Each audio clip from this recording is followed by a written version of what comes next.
I want to say something. I want us to be honest for a moment, okay? Some of us have learned how to succeed in public, right? But we're struggling to stay connected in private. We know how to build careers, how to hit goals, how to show up, how to perform, and even how to produce, right? But when it comes to slowing down, when it comes to being present and nurturing what matters most, we don't always have the same strategy, right? And the truth is, success doesn't feel like success if the place you're working so hard for isn't the place you actually feel peace in. And guess what? Tonight, about what it looks like to not just win in life, but to win at your home too. Why be somebody else when I can be me? Why be somebody else when I can be me? You're already taken, cause I'm in the making. Cause I'ma be me, I'ma be me, I'ma be me. Yes, sir. Yes, sir. I'm so good at being good. There it is.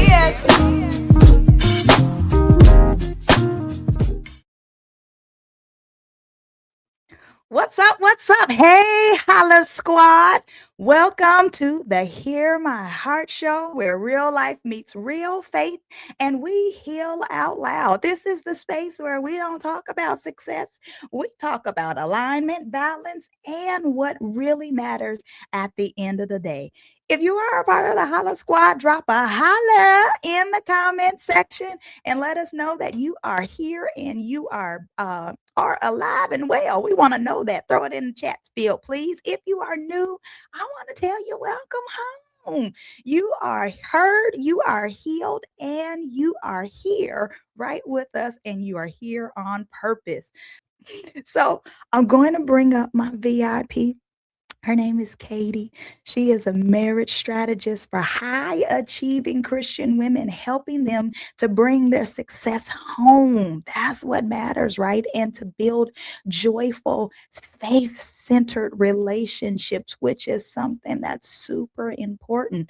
With a background as a master's level educator and a certified life coach, Katie blends over a decade of leadership experience with a uniquely dynamic journey from professional acrobat and ballroom dancer to academy director and recruiter. This is about to be real amazing, right? I'm talking up her up real big, but this is her life for real.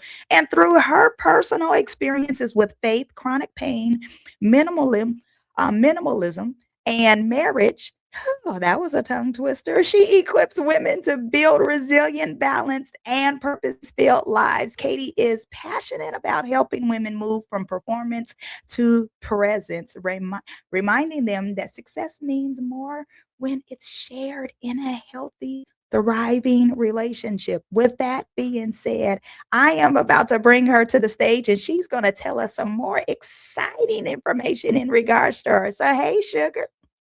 Hi, Coach Tiffany. Thank you so much for having me. So Oh, great to be here with the Hollow Squad. we are super, super excited to have you here, and we are talking about something super amazing.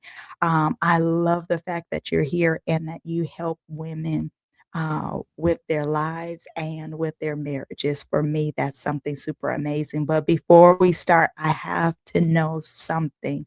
I want to know, what are you thankful for in this season of your life? I am thankful to have the most beautiful marriage ever, just like I've always prayed for my whole life. I just feel so blessed beyond belief. It's amazing. Oh, that is so wonderful. Marriage is a wonderful thing. And then for you to be able to experience it with someone that you absolutely love and adore, that is amazing. I tell my husband I love him, but I also tell him I like him too. And that is something that I love for us to share, because sometimes it's easy. I believe as Christians, we are commissioned to love people. But sometimes you don't wanna be around somebody that you don't like. You sometimes will be in a place where you're like, "I don't like you. I don't wanna be around you." So, to be around people that you're like, "I don't wanna be around," but then to be married to someone that you don't like, that's tough. Yeah, for sure. You work with high achieving women. Why do so many successful women struggle to feel unfulfilled or feel fulfilled, I should say, at home? Why do you think that? I mean, Hold on, Holla Squad. This is your commercial break, okay? If you've been watching the Hear My Heart show and getting blessed, getting convicted, and low key realizing, yeah, I need some help. I got you. I'm Coach Tiffany Rochelle, and I help women grow in clarity, confidence, and calling. You can head over to my website, tiffanyrochelle.me, to shop my products, grab your resources, or book me for coaching. Baby, don't just be inspired and then go sit down somewhere. Take the next step. Now, back to the show. I think there's a lot of factors, but something that I've noticed both with myself and with other people is that a lot of the times when you're high achieving, you're a go-getter, you have your checklist, you have to stay on top of things, and you just like boom, boom, boom, let's get this done and all that. But when you take that home and you start trying to manage your husband, like you manage finances or project or something like that, it doesn't work so well. So it's kind of developing that sort of like we can't be productive and we can't be efficient with Mhm, relationships. We have to be present. We have to learn how to just really, really just be human with each mhm, other and like learn how to respect, how to be grateful, and how to take ownership of our own side of the street. And it can be difficult. And I know I am definitely like I am a control freak. I am aware that I'm a control freak and I've been working on it for years. And it has a good side. It means I get things done, but it also is not as helpful when I start trying to control those in my home and my husband especially. you're right. Yeah, that's definitely something that he has his own will. Yeah. Oh, us trying to treat our spouses like they're kids, that just does not work. Can success outside the home become a distraction from what's happening inside the home? Like, can we be winning everywhere else, but quietly losing connection in our marriage? Yeah, I think that's definitely something that can happen. Like, I don't think it's all or nothing necessarily. I still have plenty of pursuits outside of the home, but I have also learned there are some things that aren't worth what they take away from home and in professional life and in other sorts of projects and community things. And so it's about priorities. So for me, since my marriage and my relationship with Christ are the two most important things in my life, those should come first. And so the other decisions that I make and the other things I do, I try to weigh those against like, how is this going to affect how I show up in my marriage and how I show up for the Lord? Okay. Okay. What do you think are signs um, that we can look for that a marriage is being neglected, even when everything looks to be successful? And because, sometimes we can put on a good performance for people, right? And we can make marriage look like, oh, we're doing real good. Like everything is fine. We have I'll say a church face or a performance mask that we'll put up, and everyone thinks, "Oh my gosh, that relationship is super successful. Oh, marriage goals." How do we tell that something is being neglected in our own marriage? And how can we tell that? Yeah. I feel like what you say is absolutely true. Some people seem to have perfect relationships, but they're just pretending on the outside, and maybe there's a lot of resentment inside. And some people, like my husband, for instance, he will not perform. If he is not like feeling happy, he's not going to pretend to be happy, which I love that about him because he's so genuine. It's not how I am. I'm a little bit more like, oh, I want to look good for other people, but it's just very down to earth. And And that's how it is sometimes with our relationships. It may not be what it looks like on the outside. And so really focusing on what is it like inside? What is it like behind closed doors? Are we kind of just ignoring each other? That's kind of common. Like, are we just roommates who are like just handling finances and kids and stuff like that? Like the logistics hub, is that what our home is? Or is there contention? Is there resentment? Is there perhaps not really listening to each other? Is there a lack of respect? And do things, the positive things we want are things like laughter, like being silly together, goofing off, doing whatever it is you do. Like every couple has their own little things that makes them adorable in their own ways. And no one can appreciate that like the couple themselves.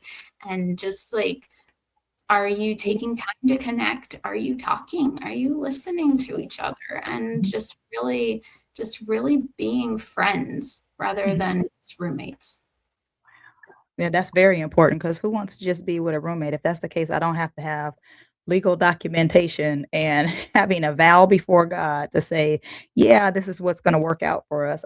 If that's the case, I might as well just keep you as a roommate. You pay your half, I'll Yeah. pay my half, or you pay the rent, mortgage, whatever it's going to do, and I'll take care of the bills. However, because every marriage is different, I won't say that there is a cookie cutter relationship for anyone. And I'm not going to say that every marriage has to be traditional and everyone has to be modern. Your marriage is your marriage. What works for you and how y'all deal with bills and such, that goes for whoever goes. You made a reference and you said that being productive at home, or excuse me, you're being productive at the workplace and you're being real productive there, but you're just present at home. That was a powerful statement that you have made to me. What does that balance actually look like in real life? How do we balance that out? Thanks. And that's something I will be first to admit I'm not perfect in it. I'm definitely working on it. But trying to keep that sort of like just being together. So like for instance, when my husband and I first got married, I was like in that in high in as like an academy director, and so I was really busy with a lot of things. I was like answering emails at night or something. But something that I really appreciated that my husband did is like whenever I walked into the room, he would put his phone down. And then that small thing was just so meaningful to me. It would be like, oh, my wife is here. I'm not gonna watch YouTube or whatever random Googling things I might have been doing. It's like, I want to be here with you. And I think that eliminating distractions is a really helpful thing with being present. I think like pillow talk is awesome. It's nice to just kind of talk about whatever's on your mind without distractions, going on dates, having just like time where it's just the two of you and you're able to talk. I feel like a lot of it's talking and maybe like sometimes you're just goofing off or watching stuff, and like it's about connecting and being together and not have your mind somewhere else. Like, oh, what do I need to do tomorrow? What bills need to be paid or what work needs to be done or stuff like that. Being like, I am here with you and I just want to be with you. Hmm. That definitely matters because no one wants to have a shell of a person that's Mhm. there with them. Like I would not. I love my attention. Yeah. That is something that I absolutely love. And I don't care who you are, if you are a friend, a spouse, a coworker, or whoever, if I'm in your presence, I want your undivided attention. Even for me, when I have appointments with individuals, if you happen to say, like, hey, Tiffany, can you talk? I may tell you, give me 10 minutes or give me 15 minutes. However many minutes I need, let me finish doing what I'm doing because I want to be present in that moment. Like that matters to me. If I don't have the time to give you my undivided attention, I'd rather someone say, hey, I don't have that time for you. I don't care if it's just relationship or whichever relationship it is. It can be spousal or it can be whatever relationship, but be fully present. That just matters. I really want you to respect your time and my time to be present in that moment. Don't give me just a shell and just having a conversation with me and you're like, "Yeah, uh-huh." Wait, what did you say? Can you say that again? No, I'm not gonna say that again because you said that I had some time and you were gonna pay attention to me, and now you're not paying attention to me. Yeah, don't worry about it. We'll talk later. Yeah, because people and these days, people are so distracted, and I mean, I'm guilty. I'm trying to fight the phone urge and stuff like that as well, and it's a battle. You have to really like be intentional if you want to be present with people, and it's the best way to create relationships and to really connect with another human being. Straight up. I think the one of the fruits of the spirit is self-control. And that definitely has to show up in our lives is that self-control. Like, fight the urge to get on your phone, fight the urge to watch the TV while that person is present. If it's something that's distracting you in that moment, yeah, you need to have some self-control. Or again, just say, "Hey, we'll talk after the show is over with. We'll talk after whatever. I want undivided attention, period." And Yeah. again, that's not just from my spouse, that's from whoever I am dealing with in that moment. I want to have your full attention. So that matters to me. So I get it. How can women shift from correcting their spouse to inspiring them? Because you made reference to that a little while ago too. It's like trying to correct them. How is something what's something that we can do to try to inspire them without making them feel like they're carrying the whole relationship alone? Yeah. I mean, I find a lot of it goes down to like respect and gratitude because I know for me, an example I use of like how one person got very different results from me than another person is a roommate situation with cleaning, and one particular roommate was like so critical of anything I did, and it's like you're not cleaning enough, and when I did clean, it's like you're doing it wrong, and this is wrong, and this is wrong, and everything I did, I'm like I can't please you, so why should I even bother? So like I wouldn't clean. I was like, I don't care. You'll yell at me either way. I'm not going to do anything. And then on the other hand, a different time, I had a roommate that was just so grateful no matter Mhm. what I did. Like I could like literally do hardly any effort. And she was just like, oh, you cleaned the house. Thank you so much. I'm like, I vacuumed like 5 square feet. And it's like, but she was so grateful. And so I just wanted to do more. And I was just like, okay, I'm going to clean. I'm going to do all these things because she's just so grateful for it. And that's something I feel like men really love to surprise and delight as husbands. And it's something that if they find success in it, they're going to do more. If they don't, then they're going to pull back. And as I said, as someone who really likes to be in control of things and I'm particular, I have a certain way I want things done, it's very difficult to resist that urge to correct. And I am not always good about that. And that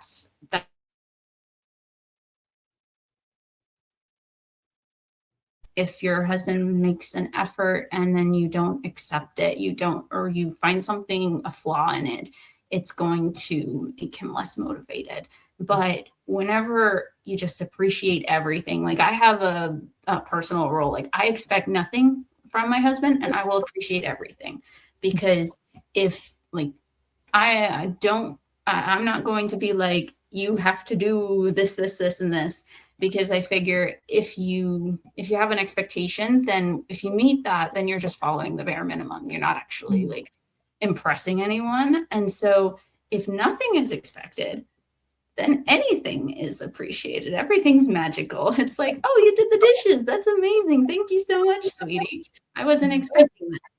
Even though he does it like all the time, like I've never done the dishes by myself, basically, because he always just jumps in to help, and it's amazing. But I never expect him to, and I think having that sort of gratitude and having that sort of like being whatever you bring to the table, I'm going to appreciate it, is really inspiring. I know it inspires me when people treat me like that, and I know my husband appreciates that I try to treat him like that.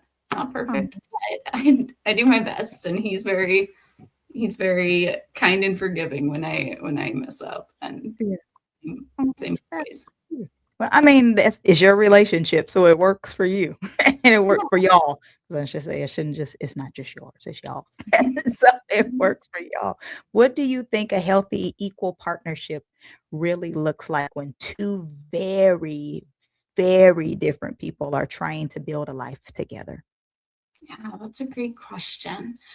I feel like when you're trying to build an equal partnership, it is really seeing each other as equals. Like your opinions, your thoughts, your experiences are all valid and just as valid as mine. Like we might not agree on things, that's okay. Some things you don't have to agree on. There are a few things that my husband and I are like, we're never going to agree on this, but that's okay. Cause like, I understand where you're coming from. I understand why you believe that based on your life experience. And I believe this based on mine. And that's okay. And having that sort of respect and that ability to say like, yeah, you're not wrong to be the way you are or think the way you do. I mean, like being different, a lot of the times it's like, why aren't you like me? I do things the right way. And it's like, well, no, I married you because you're not like me and because you have a different set of skills. And I think my grandpa kind of used like two circles to express a relationship. He's like, if you have nothing in common, you're going to fall apart. If you have everything in common, you're not adding anything to each other. But if you have what's most important in common and then you are different in all the other ways, then you're linked together and you can span more space. And I love that. Oh, So come on, Grandpa. That was cute.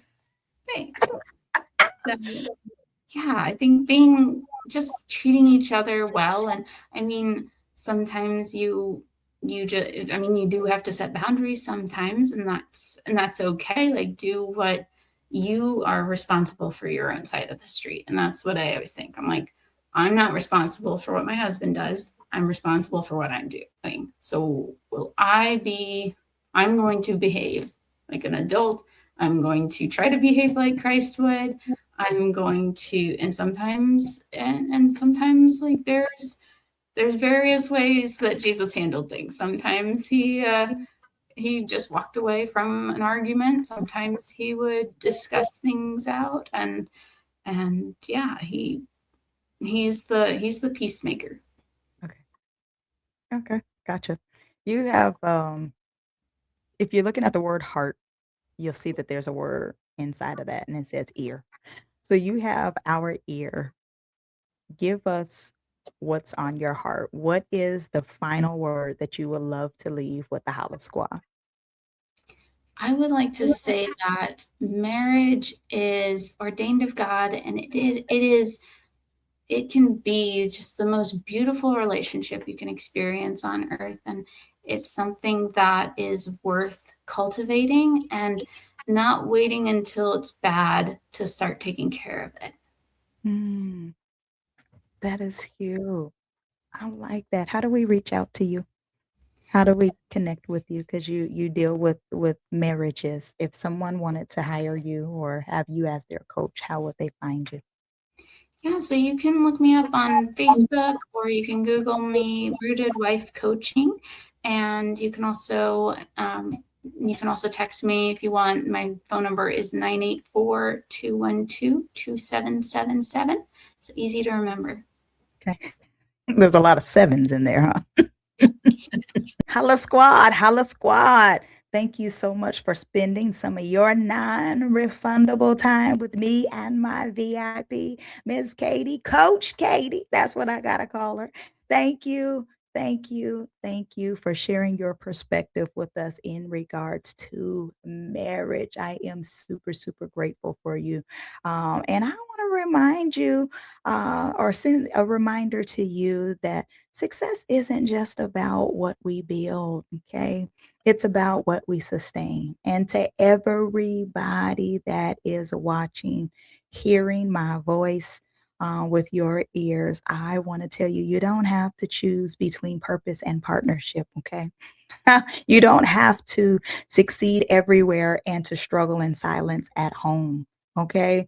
And you don't have to keep doing everything alone. If you are hearing me here, please show some love to the Heart Show, please. And thank you. If you haven't subscribed yet, please go ahead and subscribe if you haven't already. And share this with someone who needs this because you never know who is going through what they're going through. So share it with them. Show it. Sharing is caring. All right. And Holla Squad, if you felt anything that you heard tonight, holla. God bless your hearts and your parts. And I will see you next Thursday. Grace and peace.